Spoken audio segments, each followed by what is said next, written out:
네, 안녕하십니까. 저는 서울 아산병원 소화기내과의 변정식입니다.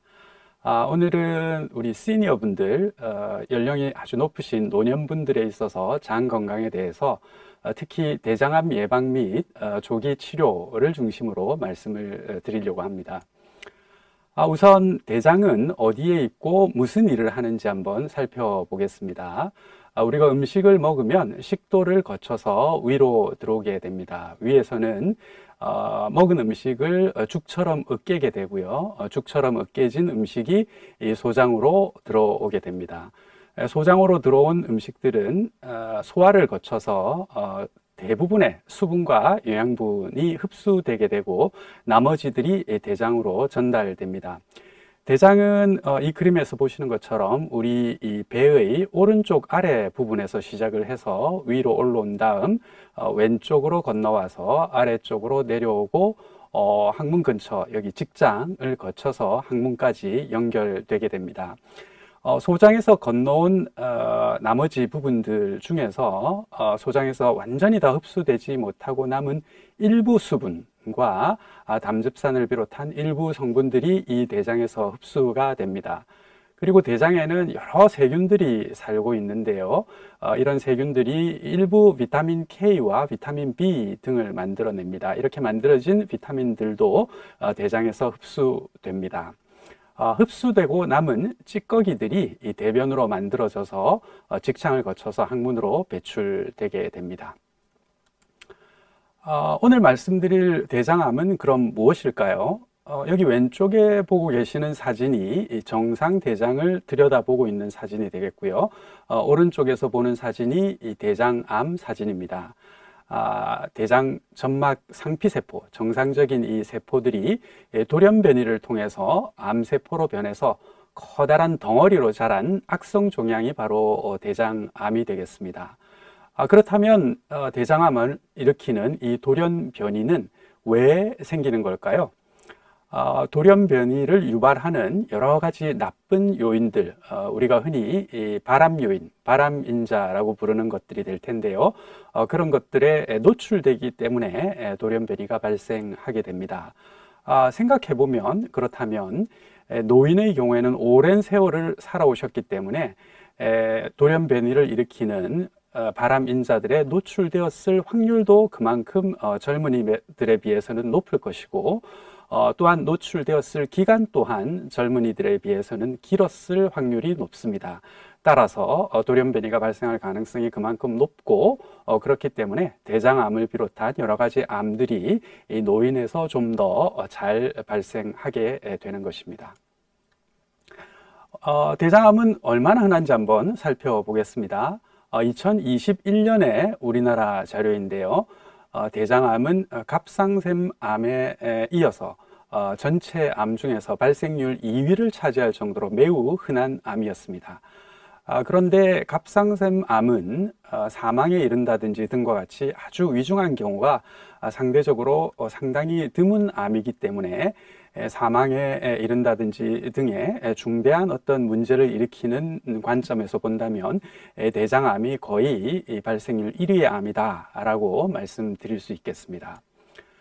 남녀를 구분해서 한번 보시면 남성에서 대장암은 폐암, 위암에 이어서 발생률 3위를 차지하는 암이고요. 여성에서도 유방암, 갑상샘암에 이어서 발생률 3위를 차지하고 있습니다. 아주 흔한 암이죠. 그렇다면 이렇게 흔한 대장암은 어떤 사람들에서 잘 생길까요? 대장암을 비롯한 여러 가지 암들이 많이 있는 가족들이, 가계들이 있습니다. 즉, 유전적 소인이 대장암에도 영향을 미친다라고 말씀드릴 수가 있고요.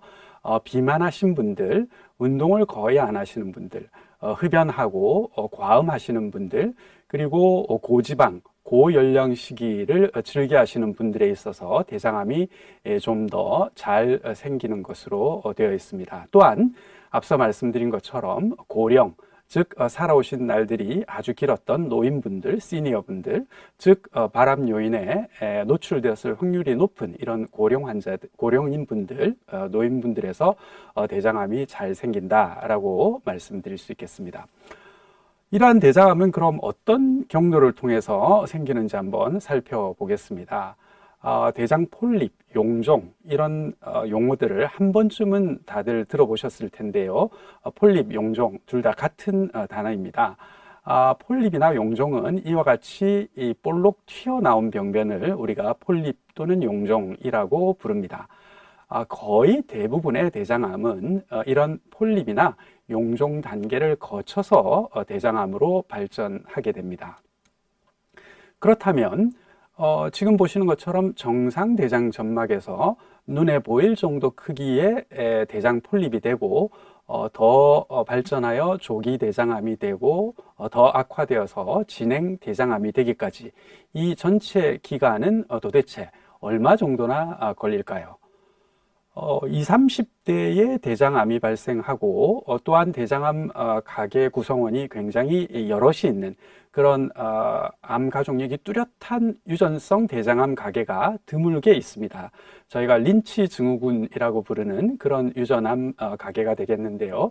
이런 드문 가계의 경우에는 정상 점막에서 진행한 대장암이 되기까지 1년에서 3년도 채 걸리지 않는 빠른 속도로 짧은 기간 안에 진행 대장암이 발생하는 이런 경우들이 있습니다. 그러나 이런 드문 경우들을 제외하고 거의 대부분의 사람들에 있어서는 정상 점막에서 진행한 대장암이 되기까지 적어도 10년에서 약 20년 정도의 세월이 소요됩니다. 즉 상당히 천천히 발전한다는 이야기가 되겠죠.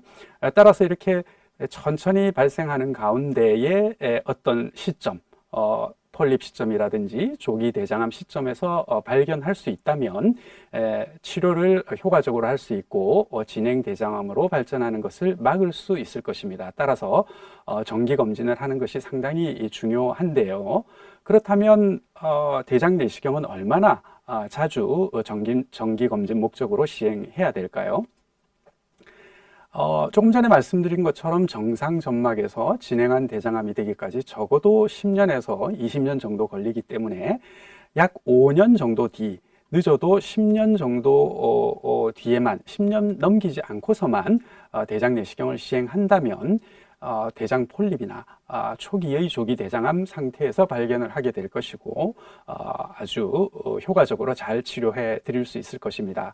즉 아주 자주 대장 내시경 검사를 시행할 필요는 없겠다, 이런 이야기가 되겠습니다. 다음은 대장 폴립 및 대장암의 치료에 대해서 간단히 살펴보겠습니다.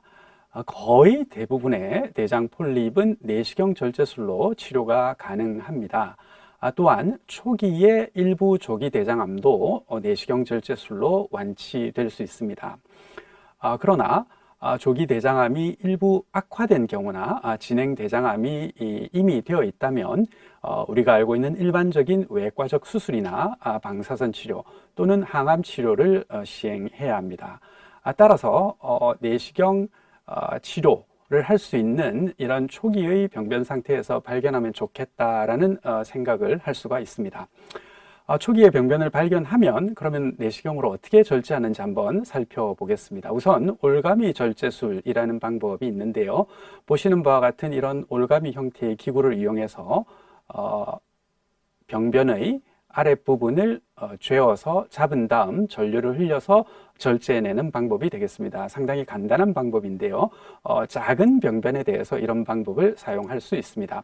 반면 크기가 큰 병변이라면, 사진에서 보시는 바와 같이 크기가 큰 병변이라면 대장벽에 특수한 주사침을 이용해서 특수한 용액을 대장벽에 주입을 하게 됩니다. 그러면은 얇은 대장벽이 보시는 것처럼 두꺼운 형태가 되게 되고 이후 수술용 칼을 이용해서 두터워진 대장벽을 마치 생선회를 뜨듯이 포를 떠내듯이 이와 같이 박리해서 하나의 커다란 조각으로 병변을 절제해내는 방법을 사용하게 되는데요. 이를 내시경 점막하 박리술이라고 부릅니다. 이런 내시경 치료는 여러 가지 장점이 있습니다. 일반적으로 외과적인 수술을 시행하면 배에 흉터가 생기고 또 마취와 관련된 합병증이라든지 복강 내 감염이라든지 수술한 부위가 찢어진다든지 또는 향후 유착이 생긴다든지 등등과 같은 여러 가지 합병증이 발생할 수 있고 수술의 경우에는 상당 기간 입원을 해야 되고 또 특히 직장을 절제하는 수술을 시행한 경우에는 절제 후에 대변을 보러 하루에 10번 전후 정도 상당히 여러 번 화장실에 다녀야 되는 등 배변 습관의 변화로 인해서 삶의 질이 떨어지는 경우가 종종 발생할 수 있습니다.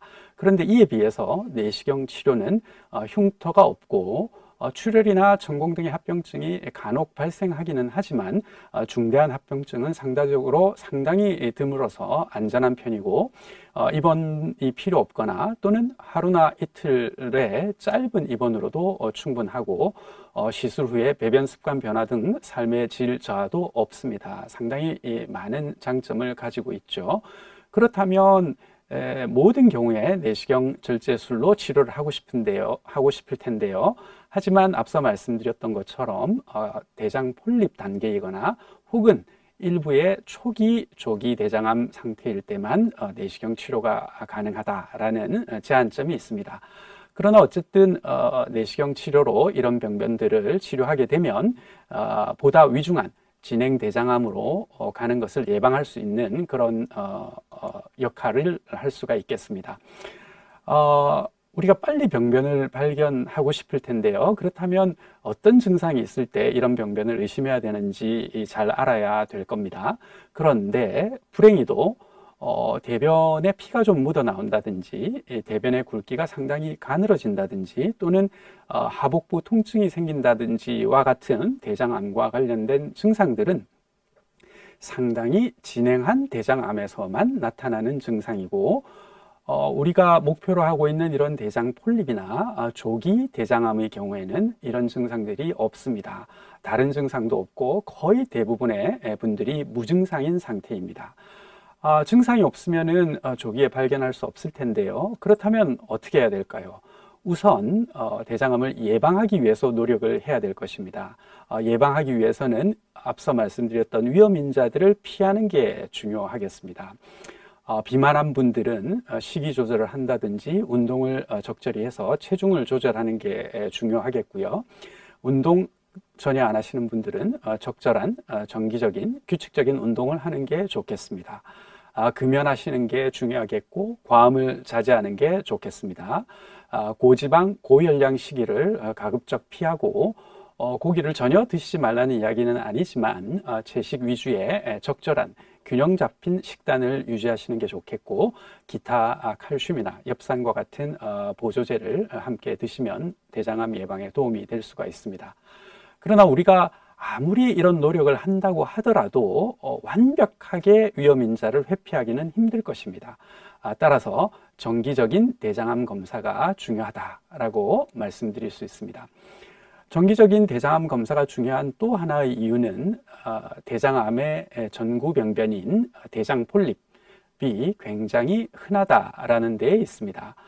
우리나라 10개 대학병원에서 대장 내시경을 시행한 무증상의 성인 3,900여 명을 분석해 보았더니 33.2%에서 샘종 폴립이 이 대장암으로 발전하는 폴립인데요. 이러한 샘종 폴립이 발견되었다라고 보고를 한 바가 있습니다. 즉 10명 중에 3명 중에 1명에서는 폴립이 발견된다는 이야기죠. 특히 70대 이상의 고령인 분들에 있어서는 50% 이상에서 샘종 폴립이 발견되었습니다. 따라서 정기적인 대장 검사는 상당히 중요하겠고요. 특히 고령인 분들에 있어서도 관심을 가질 필요가 있겠다라고 말씀드릴 수 있습니다. 그렇다면 대장암 검사는 어떻게 할까요? 크게 두 가지 방법이 있습니다. 대변 검사와 대장 내시경입니다. 대변 검사는 대변 속에 눈에 보이지 않는 소량의 피가 나오는지를 살펴보는 검사인데요. 우리나라 국가암검진에서 50세 이상 성인을 대상으로 매년 무료로 검사를 제공해 주고 있습니다. 상당히 안전하다라는 장점이 있는 반면 한 번만 검사를 시행할 경우에는 대장암이나 일부 큰 대장 폴립들을 놓칠 수도 있다라는 단점이 있습니다. 따라서 한 해만 하면 되지는 않고 매년 계속해서 검사를 해야 되는 단점이 있습니다. 반면 대장 내시경은 상당히 정확하고 병변을 발견하면, 즉 대장 폴립이나 조기 대장암을 발견하면 바로 절제할 수도 있는, 치료를 할 수도 있는 장점이 있습니다. 하지만 흔하진 않지만 출혈이나 천공 등의 합병증이 있을 수 있고, 무엇보다 대장 내시경 전에는 다량의 정결제를 드셔야 되기 때문에 상당히 불편한 과정을 거쳐야 된다라는 제한점이 있습니다. 최근에는 드시기 조금 더 편한 정결제들이 많이 개발이 되어서 예전보다는 대장 내시경 시행하는 게 조금 더 편해졌다라고 말씀드릴 수는 있겠습니다. 네, 그러면 이렇게 정확한 대장 내시경 검사 얼마나 자주 해야 될까요? 앞서 제가 말씀드렸었는데요. 거의 대부분의 분들에 있어서는 정상 대장에서 대장암이 발생하기까지, 진행한 대장암이 되기까지 적어도 10년에서 20년 정도의 긴 세월이 소요됩니다. 따라서 장정결이 충분히 잘 되었고 정확한 대장 내시경 검사가 되었으면서 대장 내시경 검사 결과가 정상이라고 하면 5년에서 10년만 넘기지 않고 대장 내시경 검사를 다음에 다시 한번 하면 이런 간격으로 하게 되면 충분하다라고 말씀드릴 수 있겠습니다. 대장 내시경을 했는데 대장 폴립이나 용종이 발견되어서 제거한 경우에는 그러면 어떻게 해야 될까요? 대장 폴립이나 용종이 발견되었다는 것의 의미는 대장 폴립이나 용종, 대장 폴립이 잘 생길 수 있는 그런 위험 인자들의 상당 기간 노출이 되어 있었다라는 것을 의미를 하고, 즉 대장 폴립이 잘 생길 수 있는 환경에 처해 있었다라는 걸 의미합니다. 따라서 제거를 했더라도 앞으로도 또 생길 가능성이 대장 내시경 정상이었던 분에 비해서는 조금 더 높다라고 생각할 수 있습니다. 따라서 제거한 대장 폴립의 크기나 모양, 개수, 또한 조직 검사 결과 등을 살펴보고 다음에 다시 대장 폴립이 재발할 확률이 어느 정도 되는지를 예측한 다음 짧게는 6개월에서 1년 간격, 길게는 3년에서 5년 간격으로 대장 내시경 검사를 시행할 것을 권고해 드리고 있습니다. 정확한 검사 시점은 담당 의사와 상의를 하시면 되겠습니다. 한편 조기 대장암을 제거한 경우나 암 가족력이 뚜렷한 가계인 경우에는 향후 병변이 발생할 확률이 상대적으로 더 높기 때문에 전문의와 상의하셔서 다음 검사 시점, 적절한 검사 시점을 결정하는 것이 좋겠습니다. 자, 지금까지 시니어 분들, 우리 노년인 분들에 있어서 대장암을 중심으로 장 건강에 대해서 말씀을 드렸습니다. 제가 진료실에서 자주 듣는 그런 질문들 몇 가지만 살펴보고 오늘 제가 드릴 말씀을 종료하도록 하겠습니다. 우선 노인도 진정 수면 내시경을 말씀드리는 건데요. 진정 수면 대장 내시경을 할 수 있나요? 이런 질문들을 상당히 많이 하십니다. 물론 노인의 경우에는 진정제를 투여할 경우 젊은이에 비해서는 진정제와 관련된 합병증이라든지 심장 기능의 저하라든지 호흡 곤란이라든지 흡인성 폐렴 등의 진정 수면 대장 내시경과 관련된 합병증의 빈도가 약간은 더 높은 것이 사실입니다. 그러나 절대 검사를 할 수 없는 것은 아니고요. 따라서 아주 쇠약한 노년의 분만 아니라면은 진정 수면 대장 내시경도 조심해서 잘 시행하실 수가 있습니다. 또 폴립이 발견되어서 제거했으면은 이제 대장 내시경을 안 해도 됩니까? 이런 질문들도 많이 하시는데요. 폴립을 제거했으니까 대장 내에는 이제 병변이 없는 거죠. 그러면은 언뜻 생각해 보면은 깨끗한 상황이니까 이제는 내시경을 안 해도 되겠구나 라고 생각하실 수도 있습니다. 그러나 앞서 말씀드렸던 것처럼 폴립이 발견되었다라는 것은 폴립이 잘 생길 수 있는 환경에 이미 처해져 있었다라는 것을 의미하고, 따라서 제거했더라도 앞으로도 또 생길 가능성이 정상이었던 분에 비해서는 오히려 더 높습니다. 그렇기 때문에 정기적으로 추적 검사, 추적 대장 내시경을 시행하는 게 좋겠습니다. 반대로 폴립을 제거했으면은 걱정이 되니까 매년 대장 내시경을 시행해야 되나요? 라는 질문도 하시는 분들이 있습니다. 추적 대장 내시경 검사를 하는 시점에 대해서는 앞서 말씀드렸습니다. 제거한 폴립의 크기나 개수, 모양, 조직 검사 결과에 따라서 추후 폴립이 재발할 가능성, 대장의 다른 부위에서 폴립이나 조기 대장암이 생길 가능성이, 위험성이 달라지게 되고, 그렇기 때문에 그 위험 정도에 따라서 짧게는 6개월에서 1년, 길게는 3년에서 5년 정도의 간격을 두고 대장 내시경을 시행하시면 되겠고, 정확한 시점에 대해서는 담당 의사와 상의를 하시면 되겠습니다. 폴립을 제거했으면은 고기는 이제 먹으면 안 되죠? 라고 질문하시는 분들도 많습니다. 고열량, 고지방식이가 육류의 대표적인 특성이 되겠는데요. 이러한 고열량, 고지방식이 고기를 먹는 것은 폴립이나 대장암을 조금 더 잘 일으키게 하는 위험인자이기는 합니다. 그래서 많이 드시는 것을 권장하지는 않지만, 그렇지만 노인의 경우에는 단백 섭취량이 줄어들게 되면 근육량이 줄어들면서 다른 건강상의 문제들이 생길 가능성이 높아집니다. 따라서 고기를 드시지 말라라고 말씀드릴 수는 없고요. 적당한 양의 고기도 드시고 채식도 드시고 균형 잡힌 식단을 유지하는 게 좋겠다라고 말씀드리는 게 옳을 것으로 생각합니다. 마지막으로 위 내시경과 대장 내시경 같이 할 수 없나요? 이런 질문들도 많이 하십니다.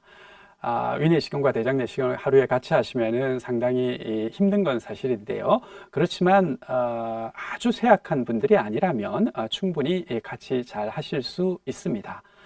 네. 지금까지 대장암에 대해서, 노년에서의 대장암에 대해서 말씀드렸고요.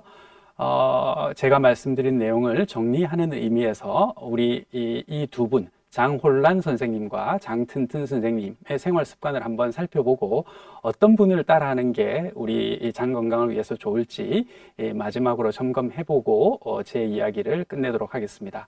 한번 쭉 보시기 바랍니다. 너무나 당연한 거겠죠. 대답은 비만하지 않아야 되겠고요.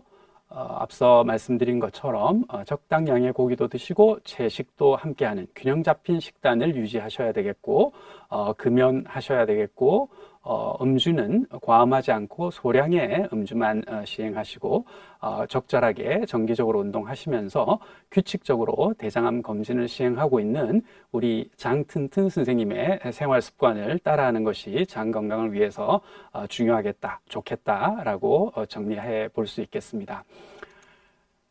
마지막 슬라이드인데요.